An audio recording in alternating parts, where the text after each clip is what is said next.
course, we saw earlier, Frankie is live in Turks and Caicos. Going to bring in Steph as well, because Steph just showed us the traffic here at home. It is building up. And Frankie, you caused a bit of a traffic jam yourself yesterday, I hear.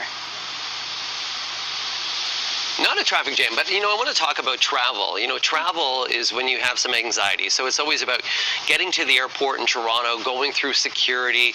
Then all of a sudden you hop on your plane. We had some de-icing that happened. And finally you arrive at your destination. You have that lineup for customs. You finally get through customs. And then you try to figure out where to get the car rental. So then you go over to get the car rental. Finally you get the car rental. Try to negotiate what car you're going to get. And then finally you're in that car. Then Brian Carey, which is our camera operator. Brian, you can come on over here as well. Brian, right-hand side drive. Brian, you did some right-hand side drive. What happened though? Good morning. Morning. As we're driving, yes. You found a pothole. I did. Yes. Oh. Yes. And what potholes do when they're deep, they pop tires. Yes, they do. Yes, they do.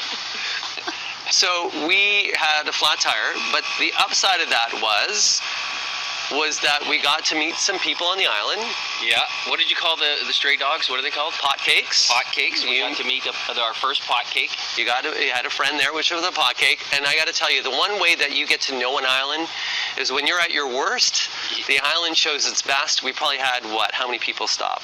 Oh, more than a few. Who were worried about us. We obviously had tourists written all over us. Yeah. Yeah. But we even had somebody from the Army that stopped with us as well. And so at the end, guys, got the tire fixed. Wow. But we did bend a rim too. Yeah. Watching the guy try to hammer the rim back was pretty funny. Yeah. Yeah, but the good news is I bought the extra insurance when we rented the car. Yay! Winning! Because you knew I'd be driving. Yeah. Oh my gosh, so I don't know if you guys have ever suffered that, the travel anxiety, right? You're like, finally you get there, you get into your rental or you get to your destination, you're like, everything's going to be great. Until. You never know what's going to happen.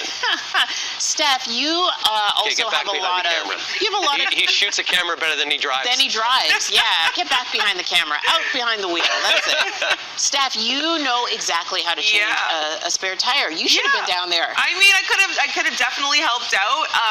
There are some things that you got to consider when it comes to, dealing with a roadside emergency kind of issue. Like at least, Frankie, you weren't kind of moving along a highway, because that happened to me, what was it, a year or two ago? And I had the first person I actually called was Frank, because Frank always has a flat tire. Always. I was going to say that. Frank, I don't think the problem is Brian Carey. I think you might be the issue. You might be the issue, because you always have a flat tire. I'm usually the issue for most things. We did try to change the tire ourselves, but I'm going to tell you, we think about salt at home in terms of our roadways because of snow.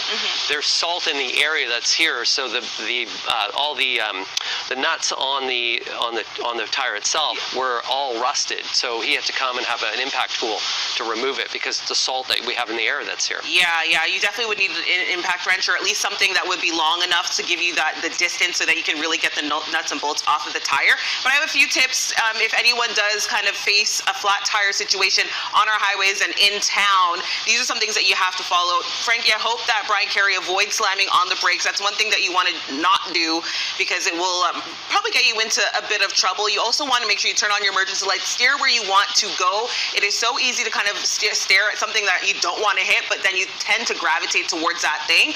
You don't want to leave your car until it's completely safe. So if you're on a highway, stay inside of your vehicle until you can actually call for help. And changing a tire on the side of a highway is not the best tip, not the best thing to do at all. And maybe try to get to a parking lot, get off of the highway area, and then also know when to call for help. Even if you are really good at changing tires, again, if you're on the side of a highway or in a situation where Frankie is, where, you're kind of, not in your you're not typically where you're at. So you might want to call for help and maybe call that place where you got the insurance and be like, hey, listen, got me a flat tire. How can I get some help? I love that in Friendly Turks, all the help came to Frank. Right to Frank. That's beautiful. I love that. Beautiful. All right, guys, 6:28 here on Breakfast Television. We'll check in with Frank coming up a little bit later as well, live in Turks and Caicos. We're going to say good morning to Sid, and we'll have your top stories after the break.